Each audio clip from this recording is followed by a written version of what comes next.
Vizag tourism short సిరీస్లో ఈరోజైతే మనం కంపాలకొండ ఎకో పార్క్ అయితే వచ్చేసాము. సో దీని మార్నింగ్ టైమింగ్ వచ్చేసి 9 o'clockకి అండ్ ఈవినింగ్ 4:30 వరకు ఉంటుంది. ఇక్కడ ట్రెక్కింగ్ కూడా అవైలబుల్గా ఉంది. అది మార్నింగ్ 6 నుంచి 8:30 వరకు అయితే ఉంటుంది. సో దీని ఎంట్రీ ఫీజ్ అడల్ట్కి అయితే 50 రూపీస్ అయితే ఛార్జ్ చేస్తారు. ఇక్కడ మొత్తం ఫుల్ చెట్లు అవన్నీ ఉంటాయి.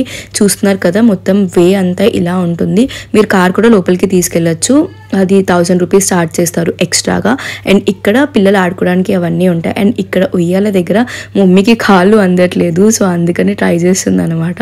అండ్ ఇక్కడ కెఫ్టీరియా కూడా ఉంటుంది. మంచిగా మీ ఫ్యామిలీతో వచ్చి మీరు ఫుడ్ ఎంజాయ్ చేయొచ్చు.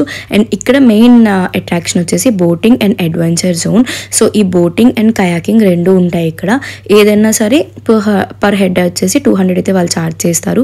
మేము ఇంక ఎక్కలేదు, బికాస్ చాలాసార్లు వెళ్ళాము అని చెప్పేసి ఇంకైతే అది ఎక్కలేదు మేము. సో ఇంతే, మొత్తం కంపాలకొండ అయితే ఇలా ఉంటుంది. సో ఇంకా అలాంటి వీడియోస్ కోసం సబ్స్క్రైబ్.